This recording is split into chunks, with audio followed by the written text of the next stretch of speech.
Hello everyone and welcome to Long's Toys. Happy Triple Force Friday. Today was when the first toys came out for the three new Star Wars properties, Rise of Skywalker, The Mandalorian, and Jedi Fallen Order. So Jedi Fallen Order is a PlayStation game, Mandalorian is a new Disney Plus series, and then obviously The Rise of Skywalker is Episode 9 coming out this Christmas. So this was kind of the first toys to come out for all three properties. So instead of just Force Friday, Triple Force Friday. And this is something Hasbro's been doing pretty much since Disney bought Star Wars. I think the first one they ever did was for Force Awakens. The hype for that one was huge. I remember going to Toys R Us at midnight and it was a big deal. Sadly, this one I felt like should have been a really big hype train for three properties at once. And it just really wasn't. I looked all around. I called around to a couple Targets. No one was doing anything at midnight. I went to my local Walmart at midnight just because it's a 24-hour store, so it's always open. There was nothing there. I found out later that apparently they put stuff out randomly in the middle of the night, like 3 or 4 a.m. So if you happen to go over at some point, it was way cleaned out by the time I got there. But I went to Target when they opened at 8. And it was me and two other guys. That was it. There really wasn't too much of a rush. Like I said, it just really feels like the hype was not as strong this year, which is kind of a shame. And I didn't get anything for Rise of Skywalker.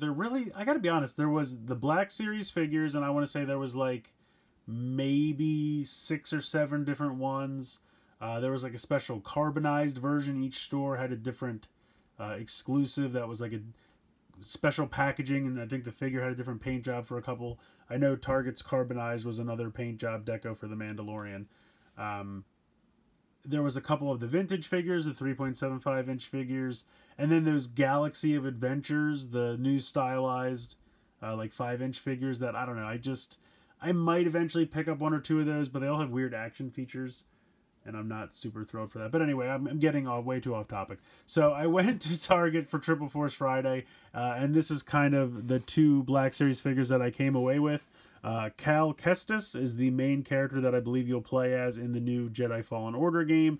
And then, of course, The Mandalorian is the title character from The Mandalorian, which is going to be on Disney Plus. I honestly think it might not be the exact same day, but like within the same week, the Disney Plus series is happening, and the PlayStation/Xbox game is happening. So it's going to be a very Star Wars filled week. You can see these say first edition, which is why the box is white instead of black. They do have regular Black Series black boxes for both of these characters. So if you're an inbox collector and you're very set on having them all uniform, there are black box versions for both of these guys out there. You just have to hunt around. But I actually like the white packaging. I think it looks pretty cool. So, number 94 and 93, and you can see on the back has a little bio for them. So I'll leave that if you want to pause it real quick and read that. Actually, I'll get a little bit closer so you can read it a little bit better. So, I think these look cool. I'm going to go ahead and get these out of the box here, and we'll take a closer look. So here are the 2 figures out of the package, and I have to say I think they both look fantastic. We're going to take a look at the Mandalorian first. I'm going to set this guy back a little bit further. Really looks good. I mean, obviously you can see the Boba Fett influence, but I mean, you know, they explain it as all Mandalorians have similar armor. But really, really cool. I like him a lot. The color scheme is a little bit subdued, but I think it works. The back of the box really just says he's a bounty hunter, you know, going across the galaxy, let's see what happens kind of a thing, because obviously they don't want to give away too much of his backstory because it's going to be explained in the series coming up. Really nice paint applications. I think everything looks really good. You can see all the detail with kind of like the little mini bandolier down here. He's got some pockets molded in. I'm assuming maybe these are like thermal detonators here on the belt. He's got a little bit of blue here on the shoulder and then on the back of his hand. The cape is kind of a solid piece of softer plastic. It's definitely molded very nicely and just kind of hangs here on the back, but you can move it around. You could probably take it off if you really wanted to, but I think it looks good. Articulation for these is pretty standard. Head, you can move up and down, side to side on the ball joint there. Let me go ahead and take the gun out of his hand for a moment so I can show you. Now, unfortunately, the shoulder pads on both arms limit it a little bit. Like, you can see how it goes up, but like the shoulder pad has to slide past the body. It's weird. It does limit it a little bit. Front and back is fine, but out to the side is kind of a problem. The elbow is your typical elbow joint. Also has a spin. I think he also has cuff rotation. Yeah, so the arm at kind of the bracer also rotates. So you have the elbow, the bracer rotation, and then your kind of typical hinge at the wrist there, as well as the spin. But I really like the pose of him holding the gun like this. I think that looks pretty cool. This hand doesn't have like a trigger finger extended, while this one does. So that's why I put the rifle in this way. I kind of wish this plastic piece was facing towards the inside, but it's not a big deal. But I do like the look of him holding the gun. I think it looks really good. He's also got a little pistol here. You can lift up this flap and take the pistol out. He can also hold that.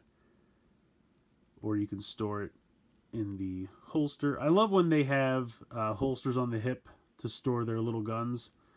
Sometimes you get 3.75 figures that have the same thing, and it's really awesome. I really appreciate that. Now, unfortunately, when you put the gun in, the little loop doesn't peg in as well. I don't know why. I guess because it can't get all the way through because the gun is taking up space in there. But it stays on pretty well. I love the look of that. He has a little sidearm blaster there. Down here, well, actually, I should say in the torso, he's got that kind of movement there. I don't know if he has like the ab crunch. I don't think he does. I think he just has that torso kind of spin around like that. In the hips, kick out to the front, out to the side, not so much to the back. You do have a thigh swivel.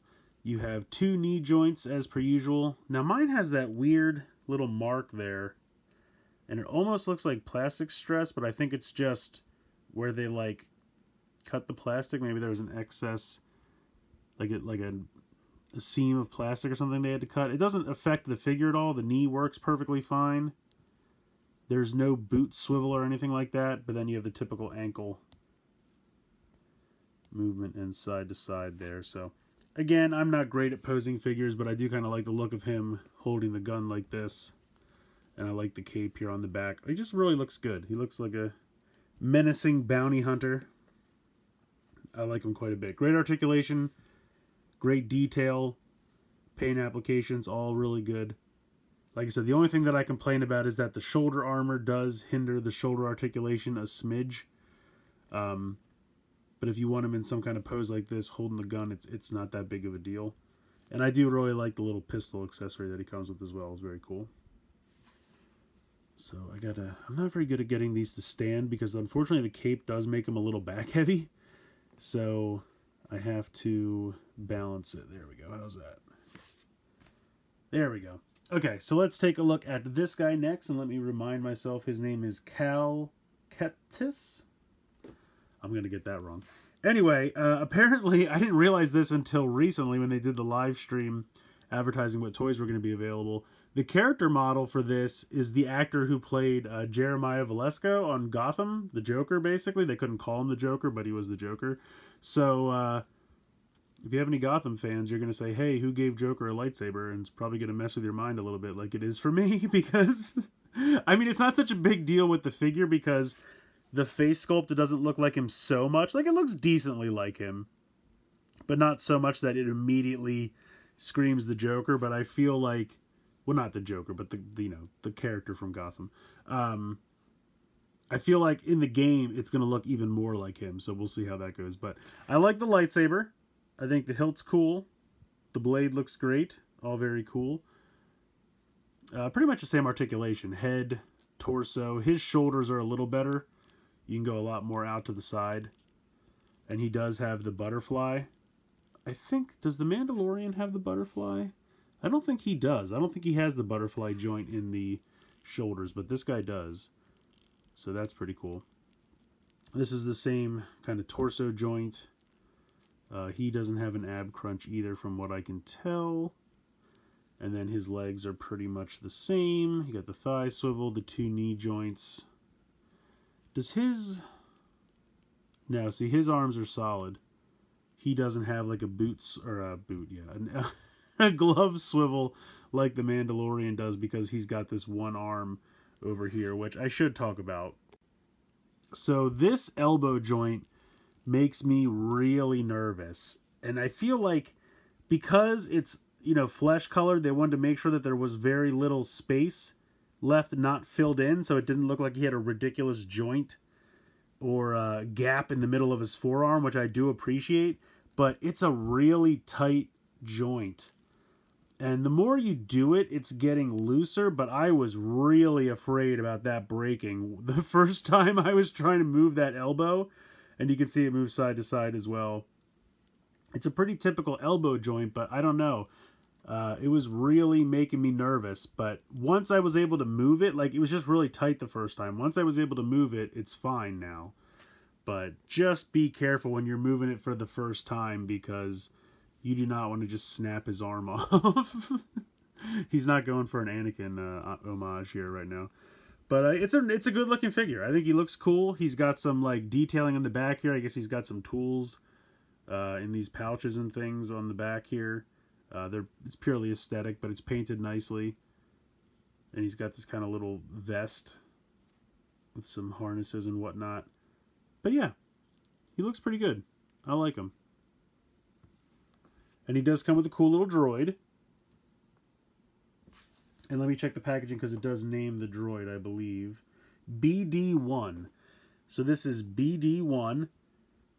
He's very tiny, but it's a great amount of detail on this tiny figure, and it's painted nicely.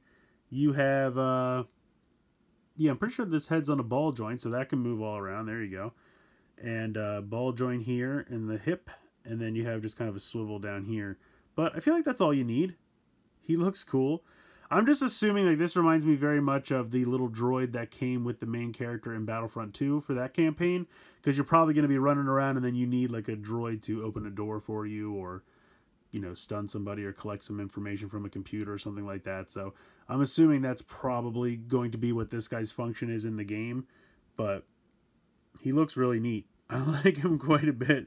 He reminds me of like a little bit like Rob from Nintendo, but also like maybe Johnny Five a little bit from Short Circuit. I don't know. He has a very 80s robot feel to him, in my opinion, and I kind of dig it. I kind of like that about him quite a bit. So very nicely detailed, very nicely painted, and for as small as he is, I think he's got some great articulation as well. I think these are really great figures. Like I said, the only thing I had to complain about was the shoulder pads on the Mandalorian hinder his shoulder articulation a little bit. You can still kind of make it work, but it's definitely slightly hindered because of those weird, not weird shoulder pads, but the shoulder pads extending a little bit higher. But overall, I think he looks great. His accessories are great. The design is good. Both figures have great, like, molded in little details for the harnesses and the little tools and things they have on them. The little droid is great.